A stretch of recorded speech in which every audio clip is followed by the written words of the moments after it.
எல்லாருக்கும் வணக்கங்க. இப்போ பார்த்தீங்கன்னா வயிற்று பொருமல் வாயு தொல்லை என்பது பெரும்பாலும் எல்லா மக்களும் அனுபவிக்கக்கூடிய ஒரு பிரச்சனையாக இருக்குது. இதற்கு எளிமையான தீர்வுகளை பார்க்க முடியும். எல்லாருக்கும் தெரிஞ்ச விஷயந்தான். சாப்பிடும்போது இடையிடையே தண்ணி குடிக்காமல் தொடர்ச்சியாக சாப்பிட்டு முடிச்சதுக்கப்புறம் ஒரு அரை மணி நேரம் கழித்து தண்ணி குடித்தாங்கன்னா இந்த மாதிரி தொந்தரவுகள் இருக்காது. நிறைய நொறுக்கு தண்ணி சாப்பிட்றவங்களுக்கு கண்டிப்பாக இந்த வாயு தொல்லை இருக்கும். இந்த வாயு தொல்லை என்று பார்க்கும்போது 3 விதமான பிரச்சனையை பொதுவாக மக்கள் சந்திப்பாங்க.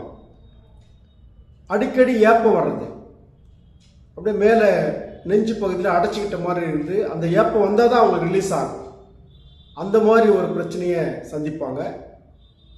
இது மேல் வயிற்று சார்ந்த பிரச்சனை. நடு வயிற்றில் பார்த்தீங்கன்னா வயிறு அப்படியே திம்முன்னு இருக்கும், அப்படியே கல் மாதிரி இருக்கும். காற்று மேலேயும் பிரியாது, கீழேயும் பிரியாது.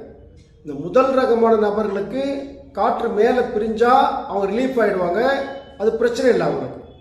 ஆனால் இந்த நடு வயிற்று பிரச்சனை என்பது வயிற்றில் காற்று சேர்ந்து கொண்டு அப்படியே பந்து மாதிரி இருக்கும், மேலேயும் போகாது, கீழேயும் போகாது.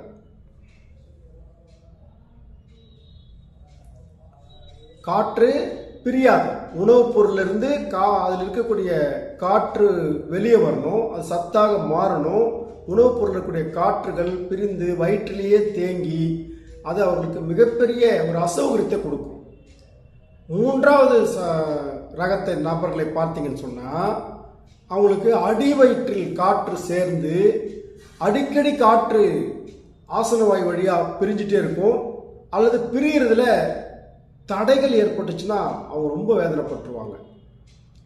அப்போது மனிதனுக்கு இவன் சாப்பிடக்கூடிய உணவிலிருந்து அவன் சாப்பிடக்கூடிய அந்த உணவின் பல்வேறு சத்துக்கள் உறிஞ்சப்பட்டு அதில் இருக்கக்கூடிய காற்று ஒன்று மேல் வழியோ அல்லது கீழ் வழியோ மனிதனுக்கு இயல்பான முறையில் ஏப்பமாகவோ ஆசனவாய் வழியாகவோ வெளியேறிவிட்டால் அவன் ஆரோக்கியமாக இருக்கிறான். இந்த வெளியேற்றம் இல்லாமல் உடம்புல அங்கங்கே தேங்கிடும், அங்கங்கே வலிக்கும். இப்போது இந்த மொச்சக்கொட்டை, இந்த பட்டாணி, இந்த வாயு சம்பந்தமான பொருட்களை சாப்பிடும்போது உடம்புல அங்கங்கே வாயு பிடிப்பு மாதிரி ஒரு சிலருக்கு வரும். அப்போ இது எல்லாமே ஜீரணத்தில் இருக்கக்கூடிய கோளாறு தான். இருந்தாலும் அது வாயு கோளாறாக மாறும். ஜீரண கோளாறு வாயு கோளாறாக மாறும். இந்த மாதிரியான நிலைமைகளில் மக்கள் ரொம்ப வேதனைப்படுவாங்க. அதையெல்லாம் நன்கு பசித்த பிறகு உணவை உண்ணும்போது அந்த உடம்புக்கு உள்ளே வந்த அந்த உணவை மிக எளிதாக ஜீரணம் செய்துவிடும். சாப்பிடும்போது இடையிடையே தண்ணி குடிக்காமல் இருந்தாங்கன்னா கண்டிப்பாக ஒரு நல்ல ஜீரணத்தை அவர்கள் எதிர்பார்க்க முடியும். இந்த ஜீரணம் சார்ந்த பிரச்சனைகளை மிக எளிமையாக சரி செய்வதற்கு ஹோமியோபதியில் அற்புதமான மருந்துகள் எல்லாம் இருக்கிறது. அந்த மருந்துகளை முறையாக மருத்துவரின் ஆலோசனையோடு உட்கொள்ளும் போது அவர் இந்த வாயு தொல்லையிலிருந்து, அது அடிக்கடி ஏப்பம் வர்றதா இருக்கலாம், ஏப்பம் வந்தாதான் அந்த காற்று ரிலீஸ் ஆகுது அப்படின்னு தவிச்சு போகிற நிலைமையாக இருக்கலாம், நடுவயிறு திம்முன்னு இருந்துட்டு எந்த நேரம் பசியே எடுக்காம திம்முன்னு இருக்கிறத பிரச்சனையாக இருக்கலாம், அடி வயிற்றில் காற்று தேங்கி கொண்டு அது ஆசனவாய் வழியாக வெளியேறினால் அவருக்கு மிகப்பெரிய ஒரு மகிழ்ச்சியும் சந்தோஷமும் நிறைவும் ஏற்படும். அந்த அடிவயிற்று காற்று அடிக்கடி சத்தமாக பிரிந்து அடுத்தவர் முன்னால் 4 பேருக்கு முன்னால் இருக்கும்போது அது துர்நாற்றம் வீசும் காற்றாக வெளியேறும் போது அவர் கூச்சப்படுகிறார், வேதனைப்படுகிறார், வெளியில் சொல்ல முடியறதில்லை. காற்று சத்தமாக பிரிந்தால் அவருக்கு அது ஒரு கூச்சமாகவும் ஒரு அசௌகரியமாகவும் ஒரு 4 பேர் முன்னால் அசிங்கமாகவும் அவருக்கு மாறுகிறது. அப்போ இதையெல்லாம் சரி செய்வதற்கு அவர்கள் வாயு சார்ந்த பொருட்களை உணவோடு சாப்பிட்டாங்கன்னா ஓரளவுக்கு அந்த பிரச்சனை சரி செய்ய முடியும். ஆனாலும் கூட வாயு பதார்த்தங்களை ஒரு குறிப்பிட்ட வயதிற்கு மேல் குறைத்து கொள்வது நல்லது. இளம் வயதில் குழந்தைகளுக்கு சின்ன வயசில் எல்லாமே ஜீரணம் ஆகிடும், ஒன்றும் பிரச்சனை இருக்காது. வயதாக ஆகதான் இந்த வாயு தொல்லை என்பது ஜீரணத்தில் கோளாறாக உருவாகும் போது அது வாயு தொல்லையாக மாறும். அதை சரியான மருந்து மூலமாக, சரியான மருத்துவரை, குறிப்பாக ஹோமியோபதி மருத்துவரை, இயற்கை மருத்துவரை அணுகுவதன் மூலமாக மிக எளிமையாக இந்த பிரச்சனையிலிருந்து ஒருவர் விடுபட்டு வெளியே வந்துவிட முடியும். இடையிடையே நொறுக்கு திணி சாப்பிடுவது, சாயந்தரம்னா ஒரு டீ சாப்பிட்டு 2 போண்டா சாப்பிட்டா தான் அவருக்கு வாழ்க்கையே அன்னைக்கு முழுமையாக வாழ்ந்த மாதிரி ஒரு திருப்தி இருக்கும். அந்த மாதிரியான பழக்கங்களுக்கு அடிமையாகி கொண்டு வாயு பதார்த்தங்களாக சாப்பிட்டுட்டு, போண்டா சாப்பிட்டு அப்புறம் வாயு தொந்தரவு நமக்கு இருக்கக்கூடாது அப்படின்னு சொன்னால் சாத்தியமே இல்லை.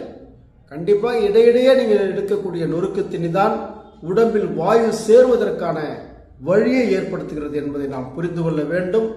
இடையிடையே சாப்பிடும் நொறுக்கு திணிகளை முடிந்த அளவுக்கு குறைத்து கொண்டு, தேவையென்றால் நீங்கள் உணவோடு சேர்த்து அதை விருப்பமாக இருந்தால் சாப்பிட்டால் கண்டிப்பாக உங்களுக்கு இந்த பிரச்சனையிலிருந்து ஓரளவுக்கு விடுபட முடியும்.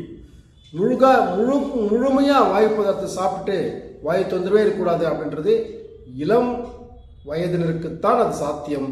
வயதானவர்களுக்கு அது சாத்தியமே இல்லை. ஓரளவுக்கு குறைக்கலாம். இடையிடையே சாப்பிடக்கூடிய நொறுக்கு திணிகளை தவிர்ப்பது இந்த வாயு பதார்த்த சிக்கலிலிருந்து, இந்த வாயு பிரியும் சிக்கலிலிருந்து அல்லது வாயு பிரியாத சிக்கலிலிருந்து ஒருவர் முற்றாக விடுபட முடியும். எல்லாவற்றுக்கும் தீர்வு ஹோமியோபதியில் இருக்கிறது. மிக சிக்கலான நாட்பட்ட கைவிடப்பட்ட நோய்களுக்கெல்லாம் ஹோமியோபதி மருத்துவத்தில் தீர்வு இருக்கிறது. இயற்கை மருத்துவத்தில் தீர்வு இருக்கிறது.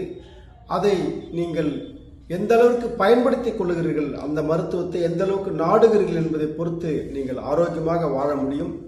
எல்லா மனிதனுமே ஆரோக்கியமாக வாழ உரிமை படைத்தவர் தான். பொதுவாக சொல்லுவாங்க இல்லையா, வயசாயிட்டாலே நோய் வரும் அப்படின்னு சொல்லிட்டு. வயசானாலே நோய் வரணும் அப்படிங்கிறது எந்த கட்டாயமும் கிடையாது. வயதான காலங்களில் உணவில் கட்டுப்பாடு இல்லாமல் தாறுமாறாக சாப்பிடும்போது, கண்ட நேரங்களில் சாப்பிடும்போது, நீங்கள் பார்த்தீங்கன்னா நகர்ப்புறத்தில் 1 மணிக்கு ஃபாஸ்ட் ஃபுட்டு சாப்பிட்ருக்காங்க மக்கள். இப்போ கண்டிப்பாக அவர்களுக்கு ஜீரணத்தில் பிரச்சனை வரத்தான் செய்யும். எந்த நேரத்தில் யாராச்சும் கூப்பிட்டாங்கன்னா உணவில் பார்த்தீங்கன்னா பார்த்தாலே சிலருக்கு சாப்பிடணும்னு தோணிடும்.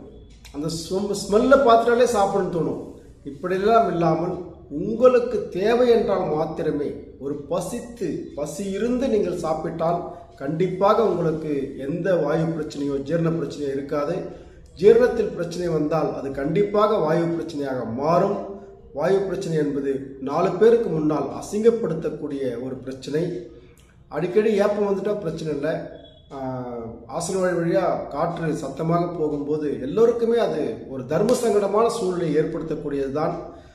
இதையெல்லாம் நாம் சமுதாயத்திலும் பிரச்சனை இருப்பதால், சமுதாயத்திலும் நமக்கு சங்கோஜத்தை, ஒரு கூச்சத்தை அது ஏற்படுத்துவதால், அந்த மாதிரியான நிலைமையெல்லாம் இல்லாமல் இருப்பதற்கு உணவில் கட்டுப்பாடும், இடையிடையே சாப்பிடும் உணவில் ஒரு தெளிவும், எதை சாப்பிடணும் எதை சாப்பிடக்கூடாதுன்னு சொல்லிட்டு பார்த்துட்டாலே சாப்பிடணும் அப்படின்றது இல்லாமல், நண்பர் கூப்பிட்டுட்டாரே அப்படின்றதுக்காக சாப்பிட்றது இல்லாமல், தோணுது அப்படின்னு சாப்பிட இல்லாமல் உள்ள தேவை இருக்கும். உள்ள உங்களுக்கு வயிற்றில் அதன் மேல் ஒரு விருப்பமும் ஒரு அவாவும் இல்லாமல் எந்த உணவை நீங்கள் சாப்பிட்டாலும் அதெல்லாம் ஜீரண பிரச்சனையை கண்டிப்பாக ஏற்படுத்தும். இதை நாம் தெளிவாக புரிந்து கொள்வோம். கண்களால் பார்த்த உணவை சாப்பிடும்போது பார்த்தீங்கன்னா கறி சாப்பிடவே கூடாதுன்னு இருப்பாங்க. கொடுக்கும்போது அவங்களால மறுக்க முடியாது. கண்ணில் பார்த்துட்டாங்கன்னா மறுக்க முடியாது. டீயே சாப்பிடக்கூடாதுன்னு இருப்பாங்க. அந்த டீ கடைக்கு 4 பேர் போகும்போது இவரும் போயிட்டு அதை சாப்பிட்ருவார். போண்டாவே சாப்பிடாது, பஜ்ஜி சாப்பிடாது, சாப்பிட்டாலும் ஒத்துக்கலன்னு சொல்லிட்டு தான் இருப்பார். ஆனால் அதை பார்த்துட்டாருன்னா இவரால் சாப்பிட முடியும். இப்போ இந்த பார்வையால் அந்த உணவை உள்ளுக்கு அனுப்பும்போது, உள்ள தேவையே இல்லாத போது ஒரு உணவை நீங்கள் உள்ளுக்கு அனுப்பும்போது கண்டிப்பாக அது பிரச்சனை தான். வயதை பொறுத்து கண்டிப்பாக உங்களுக்கு உணவில் கட்டுப்பாடு தேவை. இளம் வயது ஒரு 30 வயசு வரைக்கும், 25 வயசு வரைக்கும் எந்த கல்லை கூட கரைச்சிடுன்னு சொல்லுவாங்க.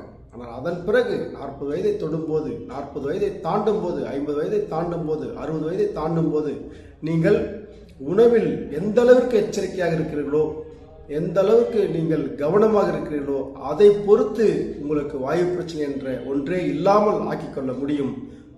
மருந்தை முடிந்த அளவிற்கு குறைத்து வாழ்க்கை முறையில் நீங்கள் எந்த அளவிற்கு எச்சரிக்கையாகவும் கட்டுப்பாடாக இருக்கிறீர்களோ அதை பொறுத்து ஆரோக்கியம் உங்களுக்கு நிரந்தரமாக கைவந்த கலையாக மாறும்.